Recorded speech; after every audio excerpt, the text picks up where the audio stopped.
Hi guys! Sa video ito, isa-share ko sa inyo kung paano gumawa ng fake nails sa halagang 10 pesos lang. So, guys, this is my first video, kaya please don't judge.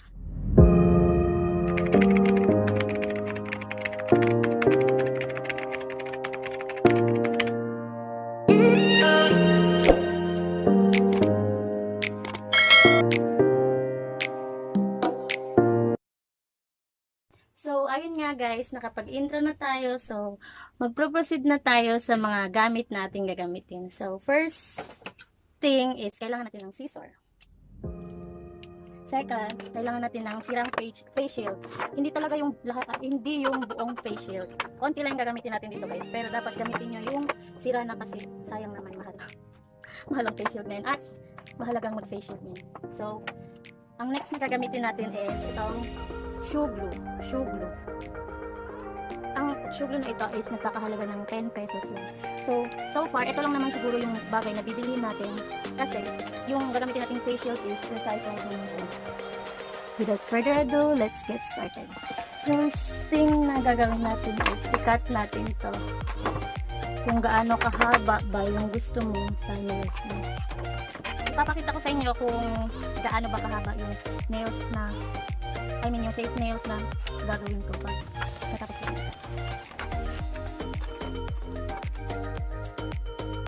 So, ganito kahaba yung nails. Pero hindi siya straight line yung pagkaputol. So, ganito kahaba yung, ganito lang yung length. Ito. Yung height. Yung height ng nails na gusto ko is ganito lang kahaba. So, yung kasi yung pataas yung height. So, ang next na gagawin natin is, isusukat natin siya dito sa ating nails. Sukat natin ang ganyan. Ito. Ay!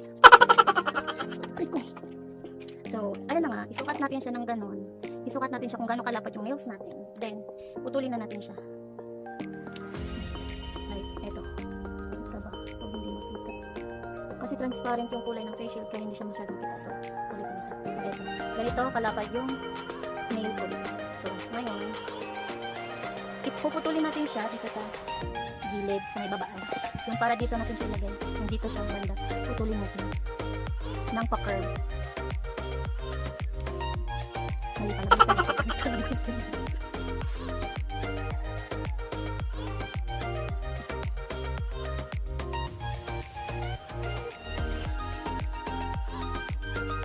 Putulin lang natin ng curve dito. And then, yung sa may bandang dulo ng face nails na gagawin natin is ilalagay na natin yung shape na gusto natin sa nails. So akin, ang gagawin ko is square lang kasi mas mabilis ang gawin and mas maganda siyang tingnan. Pero kayo, kung prefer nyo naman yung pa-round, pwede naman din. So maingay ang aming kapitbahay. Bisaya na dili guys, Bisaya ni por eso.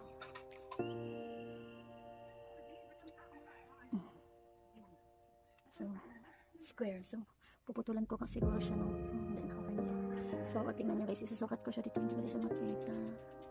So, pag sinukat ko siya dito sa nail ko, dito, isakto siya, saktong-sakto lang talaga siya. So, ayun guys, repeat the process lang dito sa mga natira nating finger para alam natin yung size. And then, yung gagawin natin guys, yung example, dito siya. Isunod-sunod natin yung pagtalagay nito guys, para pag magka-apply na tayo ng shoe glue, hindi tayo mahirapan, maka-apply na. Repeat lang ng process.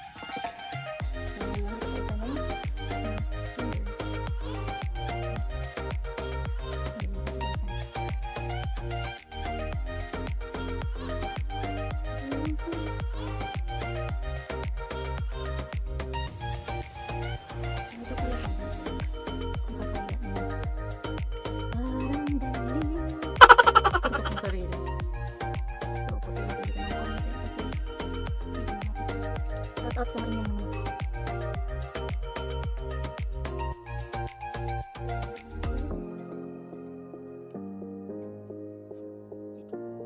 malapit pa siya guys, so bawasan natin siya ng konti.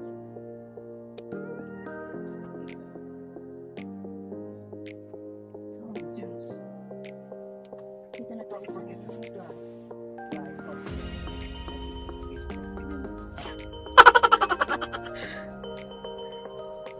boyfriend niya supportive. Aww.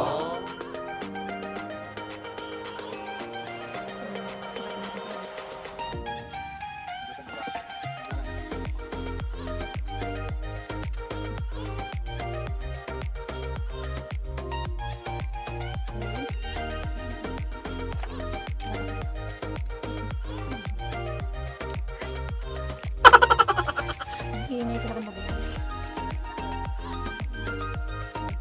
Ito na tayo sa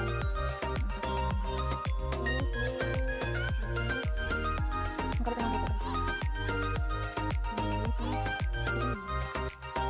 Yung nagigits na ako.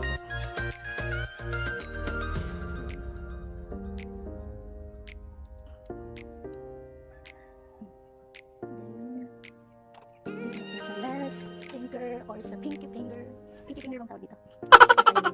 O sa last finger. Gulong ba?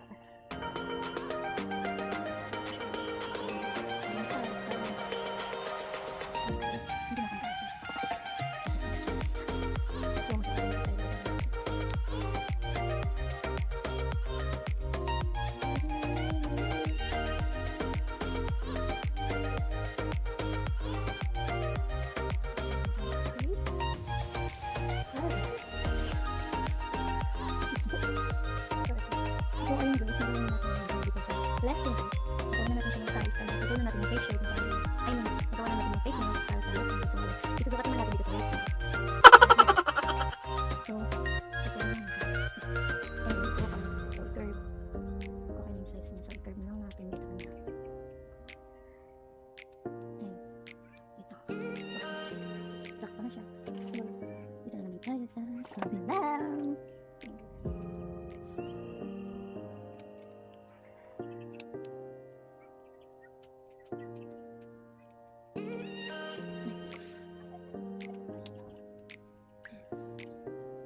Next in line.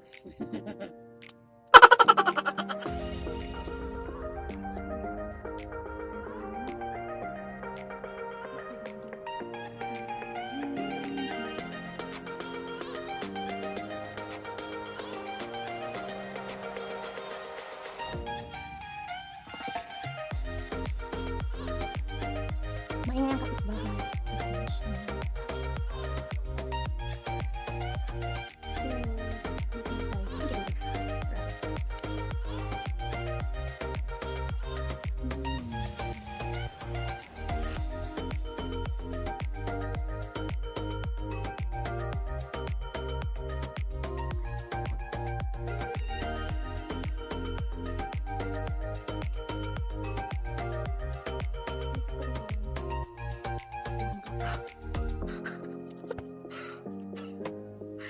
So,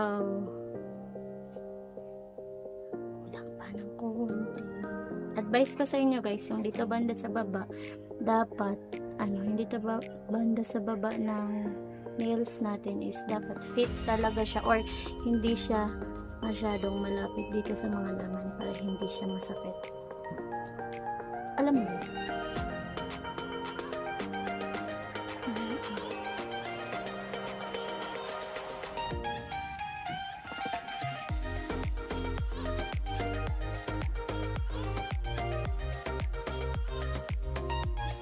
One set ng fake nails na ay nagawa na natin.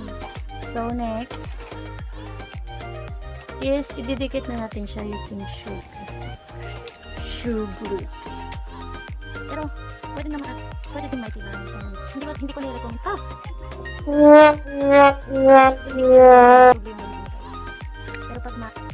Pero pag wala rin dito, pwede na rin siya. Kung meron namang nagbebenta sa inyo ng nail glue, yun na lang gamit nyo. Shoe glue kasi ito is nail glue rather. Kaso, walang nail glue dito sa amin. So, wala tayong choice. So, ilalagay natin siya dito. So, magpapatulong ako. Tabangi ba ko din? Ang isa lang ipakita na ko sa ilahan kung paunsa siya ibutang sa isa kaani. Tawa guys, diba? DIY nga guys, diba? Do it yourself. So, tatagalin natin siya sa finger 1.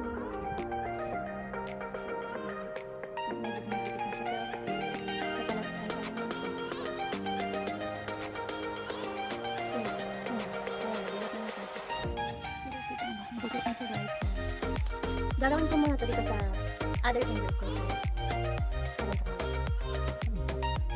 So, ayun nga guys, natapos ko na i-dictate yung mga fake nails na nagawa ko FC. So, ganyan. Pero ikakat ko pa siya guys kasi sobrang haba.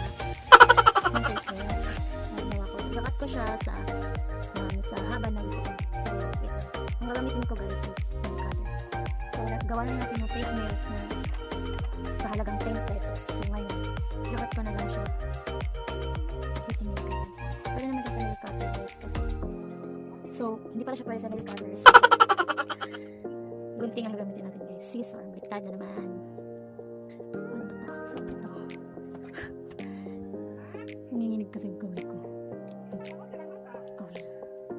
Ganito ka lang. So, cut natin dito.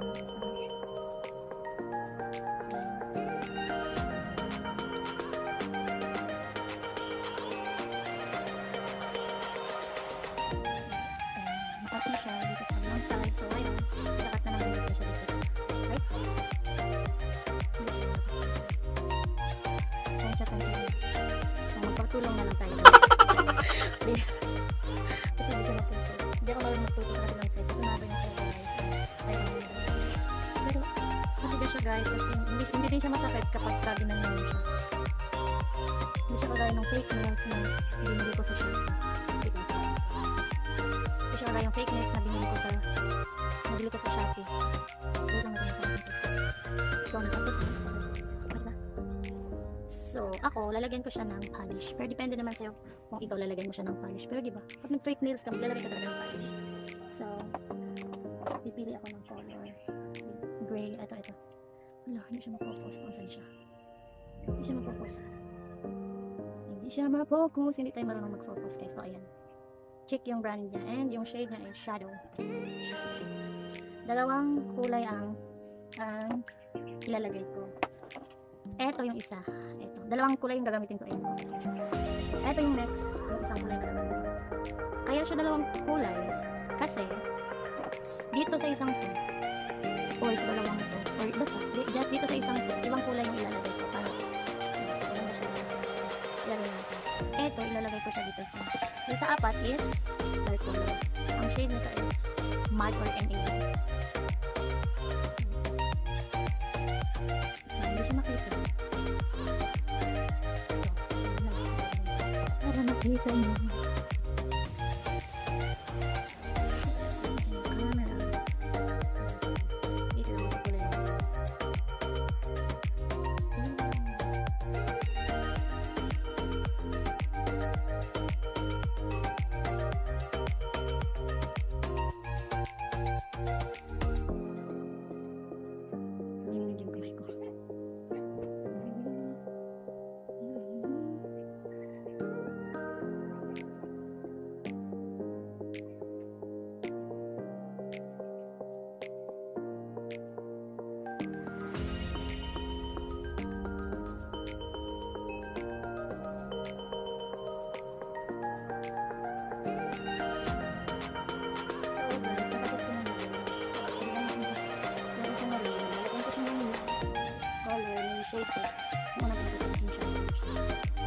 Check yung brand na ginamit ko.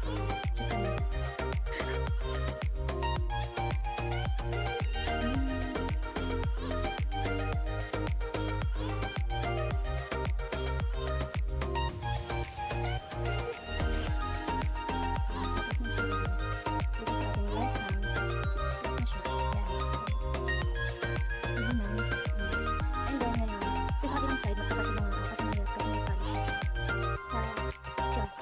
Papakita ko naman yung finished product. O diba? Bongga.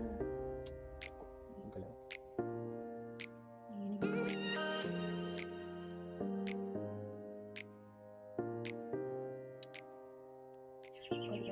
Sino mag-aakala ng 10 pesos lang ang ginastos ko sa ganitong fake nails na to?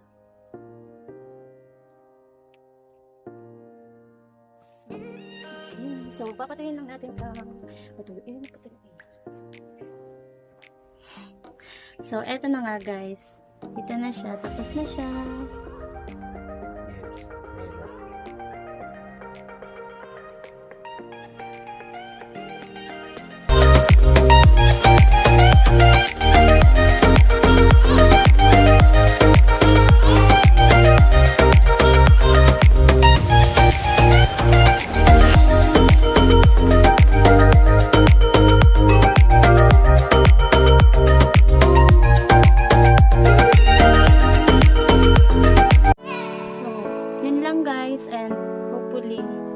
natutunan kayo sa video na ito. So, don't forget to like, comment, share, and subscribe!